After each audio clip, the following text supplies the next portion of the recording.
Okay, everybody's always fussing about Vancouver house prices. That's right, I said Vancouver. I put the G in because I'm from here. Everybody's always bugging about Vancouver house prices, Canadian house prices. No matter where you are, if you're in Vancouver, my area of Surrey, BC, I mean, heck, even if you're living in Saskatchewan, you're probably thinking that prices are too high. It's been accelerated again by low interest rates. In 2016, the BC government stepped in and tried to start making a whole bunch of changes that actually came into effect in 2018. And here's the truth of it: it's done absolutely nothing to slow house prices. In BC, we have to remember one specific thing.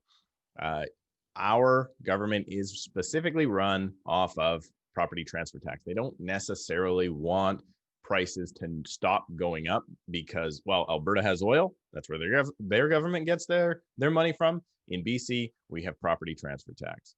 It's as simple as that. But here is the one thing coming up that I think will slow. Actually, I pretty much know it will slow the market or has the potential to slow the market. So Mr. Noseworthy, if you're out there, he's a superintendent of real estate that's been put in place to monitor this type of stuff as well as behavior of the agents. You guys can monitor that stuff all you want. I'm telling you, there's one thing that is going to slow down the market if it was implemented.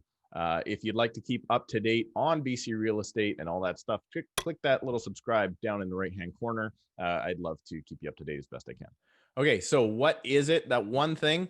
Well, it's super boring. So be careful. It's not exciting. It's not taxes. It's none of that stuff.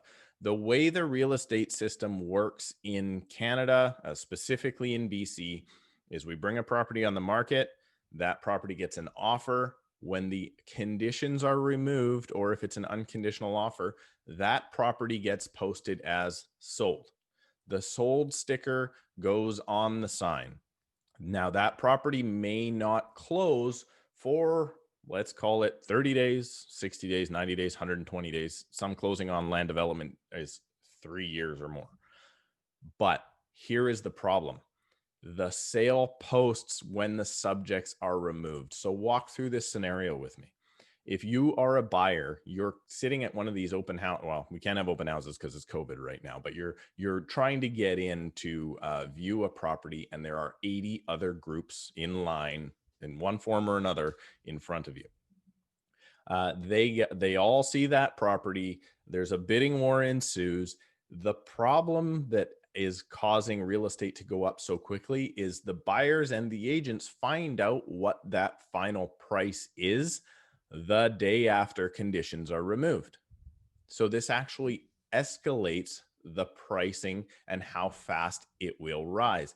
Let's give you another example, the way they do it in most of the United States.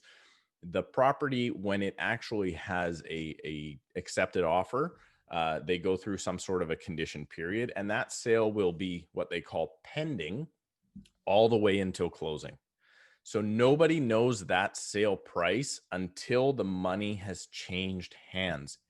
Again, in Canada, we tell them the price. You might not even have the money in your pocket yet. You sold your home, but all your neighbors know exactly how much you got. Not only can this cause problems with privacy, and the Canadian government on a federal level is trying to unregulate all that information, which I think is actually a good thing. But what it does is it puts you as a seller at risk, not knowing exactly if your deal is going to close, even though the public already knows what you got. What if that buyer has buyer's remorse because one of his relatives came and said, "You paid how much for that property?" So, sorry, that's a little off topic. Let me get back to exactly my point. If we slow down the information by not just having an active listings and a sold listings, but we also put in a pending sale category into our MLS system, house prices will not rise as fast as they currently have been in 2021 or as they did in 2016, because no one involved other than the buyer and the seller will know what that price is. So next week, let's say you had those 80 couples look at that house. We had 30 offers. Those 29 unsuccessful bidders, Next week in our current system, we'll know how high they have to bid in order to get that sale together, and it will be higher than that sale, than the previous sale that they just missed on. If you stretch that out over a 2 or 3 or 4 month period, it will slow how fast the market rises. The market will still rise. Interest rates will still cause the market to rise. But if we slow down and don't register sales until the money has actually changed hands, the market cannot rise as fast because the buyers and sellers won't have information that, in my opinion, well, probably shouldn't be theirs, because I don't want anybody knowing how much I got for my house until that money's in my pocket. Maybe not be a popular opinion specifically with realtors across BC, but it will fix the problem of how fast our prices are rising. Again, if you would like to stay up to date, Surrey real estate, anywhere in BC, Canadian real estate as much as I possibly can, even though I'm only licensed in the province of BC, click subscribe. Love to see you again next time.